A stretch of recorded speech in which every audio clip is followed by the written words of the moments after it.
অন্তর্বর্তী সরকার নির্বাচনের ঘোষণা দিলে দেশে ফিরবেন শেখ হাসিনা। অন্তর্বর্তীকালীন সরকার নির্বাচনের ঘোষণা দিলে সদ্য সাবেক প্রধানমন্ত্রী শেখ হাসিনা বাংলাদেশে ফিরবেন বলে ভারতীয় গণমাধ্যমকে জানিয়েছেন তার ছেলে সজীব ওয়াজেদ জয়। ছাত্র জনতার বিক্ষোভের মুখে গত সোমবার শেখ হাসিনা দেশ ছেড়ে ভারতে যান।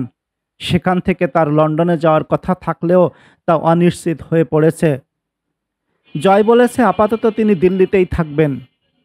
এদিকে বাংলাদেশ সরকার গঠন করেছে অন্তর্বর্তীকালীন সরকার, যার প্রধান হয়েছেন শান্তিতে নোবেলজয়ী ডক্টর মোহাম্মদ ইউনূস। একটি নির্দিষ্ট সময়ের মধ্যে তারা একটি নির্বাচনের আয়োজন করবেন। টাইমস অব ইন্ডিয়াকে দেওয়া সাক্ষাৎকারে জয় যুক্তরাষ্ট্র থেকে বলেছেন, পদত্যাগের দিন থেকে শেখ হাসিনা ভারতে রয়েছেন। বর্তমান অন্তর্বর্তীকালীন সরকার যখন নির্বাচনের ঘোষণা দেবে তখনই তিনি বাংলাদেশে ফিরে যাবেন। জয় আরও বলেন, প্রয়োজনে তিনি রাজনীতিতে ফিরবেন।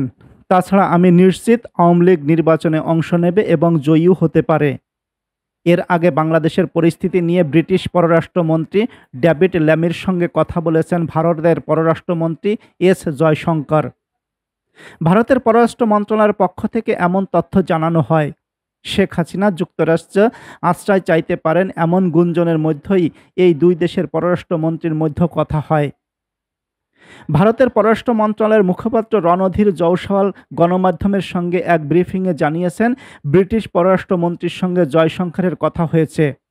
বাংলাদেশ ইস্যু ছাড়াও এই দুই নেতা পশ্চিম এশিয়া নিয়ে কথা বলেছেন। তবে শেখ হাসিনাকে তার দেশে পাঠাবেন নাকি অন্য কোনো দেশে পাঠাবেন তা নিয়ে মুখ খুলতে দেখা যায় নাই রণধীর জয়সওয়ালকে। শেখ হাসিনা কি আদৌ দেশে ফিরতে পারবেন কিনা বা কোন দেশে আশ্রয় হবে সেটা নিয়ে অনিশ্চয়তা আছে শেখ হাসিনা ও ছেলে জয়। শেখ হাসিনার ভাগ্যে কি আছে, ভবিষ্যৎ কি হতে পারে তা নিয়ে চলছে সারা বিশ্বে গুঞ্জন।